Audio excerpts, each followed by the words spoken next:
Well, Simon, welcome to what's probably the final Inside London Scottish. We may have one more before the season finally, the curtain comes down. In terms of the playing side, the curtain came down very firmly on Saturday, and well, it was a fantastic day, of course, but in the same way, it was a nerve-wracking day. Yeah, no, I think it was one for the neutrals. To be fair, it was a tremendous game of rugby, and I think for the pressure that was out there for both sides, to have such a good game, I think was a real credit to both teams.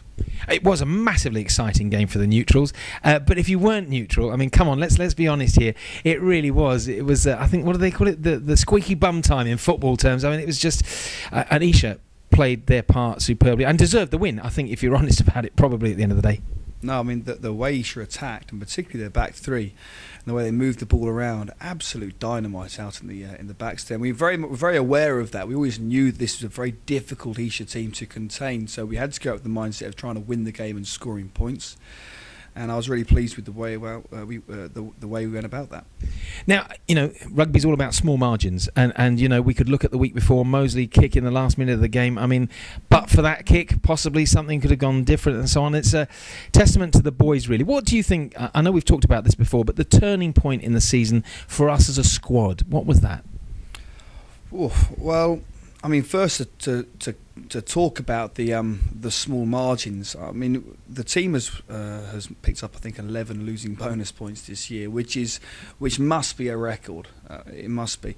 And every single losing bonus point was critical to us this season. It gave us the opportunity to get into 9th position in the season, and the losing points in the playoffs as well, of course, were absolutely key to getting ourselves in the position we found ourselves in that last game. So it really was that fighting spirit that was kind of created amongst the group. A lot of areas we need to work on and improve on about how we play the game, but certainly the work ethic is something that is improved week on week. I think with this side, we've still got to take up on the step next year. I think that's probably been the biggest part of that fighting kind of spirit and give us those losing bonus points. In terms of the turning point, I think probably around about sort of Christmas kind of time, we had a very tough challenge. I remember playing away down at Moseley on Boxing Day, and that really was a backs against the wall kind of performance. And to get that first away win and to win at Moseley, who are a tremendous outfit, gave us a good boost, I think, going forward. You mentioned the 11 bonus points, and that, yeah, fantastic. But does that also represent, as well as a strength, a bit of a weakness too, and something to work on? And why can't we close out those games, maybe? No, very much so. I mean, it shows. The good thing is that the foundations about wanting to work hard and fight and effectively die for each other are there. The quality is something we've certainly got to improve, particularly in terms of how we're looking to attack and how we're looking to play the game. A lot of the players who've had their first year in the Championship will be in a better place next season because of that. And of course, we'll also be looking to bring in more experienced people as well that help bolster that. But certainly in terms of how we attack, when we attack, where we attack, that's probably the major area we've got to focus on for next season. Now, you just mentioned about bringing in people in certain areas and so on. This is always a bizarre time of the season, isn't it? Because the players have gone, effectively. They're off on their holidays and recovery and so on and so forth. Some not to return. There are going to be new faces next season. I know we can't reveal any names of going and leaving, but we will update as soon as we have any information on that. But, well, you're now on a 7-week holiday, aren't you? No, recruitment never really stops. I think in terms of trying to get the best players, the right people more than anything for the side. There's a lot of work being going on by a number of people over the last few months to try and get those pieces of the jigsaw right. We're probably getting towards the conclusion of that for next season, and we'll certainly be in a better place. We'll have a lot smaller squad, but of a better quality. I feel, but the sooner we can kind of get that one done, the sooner we can start our planning in terms of how we're looking to address the season structure and the like.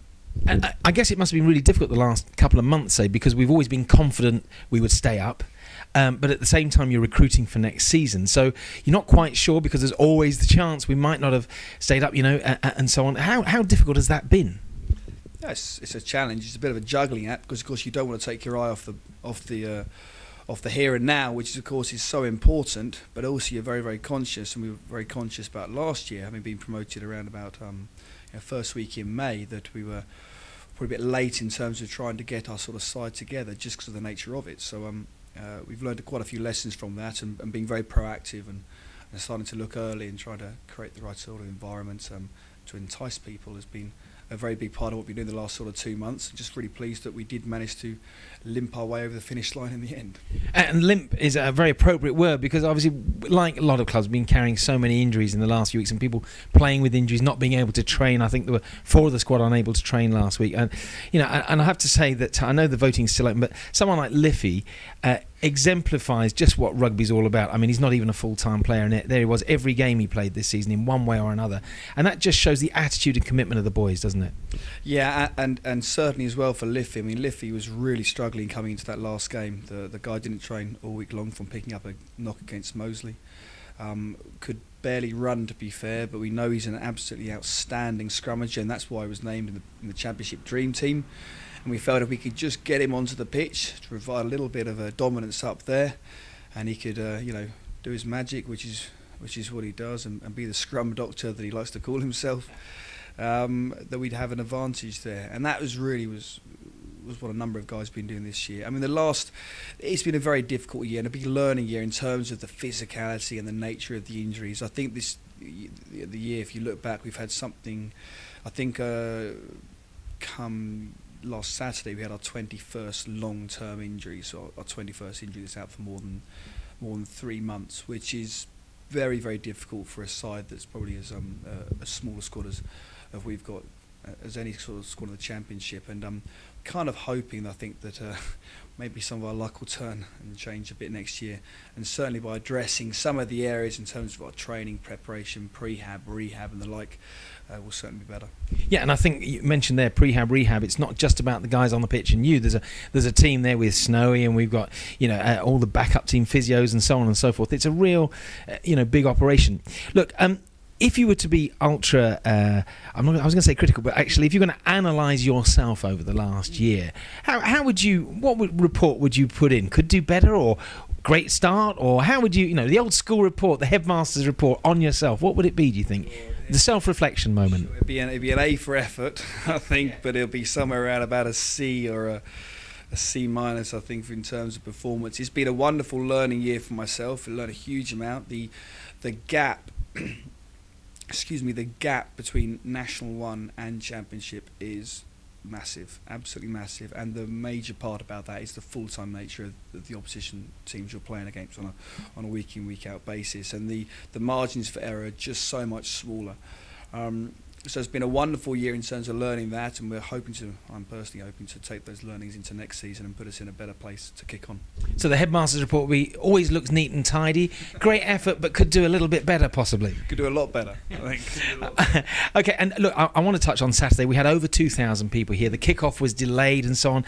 The atmosphere was, the hairs are standing up my arm, just reminding myself of it. It was fantastic, wasn't it? The atmosphere was tremendous, and it does feel that if we can create that atmosphere on a more regular basis, then something really, really special is building here, because anyone that was there at the game would have known that this was something that they'll never ever forget. In terms of even the neutrals will recognise the great feeling that came, and a lot of that was, of course, because of so much was on the game, but a lot of it as well just about how the game was played, how the two teams went about it, and the atmosphere that is created down here at the athletic ground, the nature of the setup, the way the stand works and everything. I think it's something that if we can replicate in the future, it's going to make the club build and grow and become better and better and better. Well, I know that Sky were here at the weekend, and to use a terribly used cliche, but a great advert for the game, and they couldn't have wanted a better advert for the game. Look, Friday's the club dinner, end of season. Thursday night, the voting closes for the Watchers of Switzerland supporters player of the year. I'm not going to put you on the spot. You know the 6 candidates. I'm not going to ask you if you voted and how you voted, but I mean, as well as the 6, everybody's had a great role to play this season.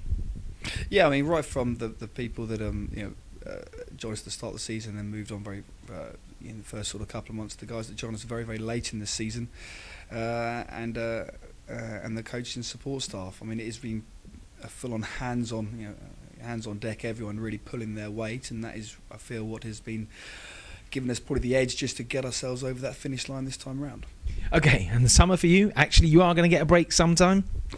No, I don't think so, to be honest. Hopefully your wife won't watch this, so you've told her probably you are. But Well, we were planning on going away, but unfortunately busting my knee. I think it'll be here getting the planning right. We've, a lot of lessons learned. So we have to get it right for this season coming up, and that's the priority. That's the focus.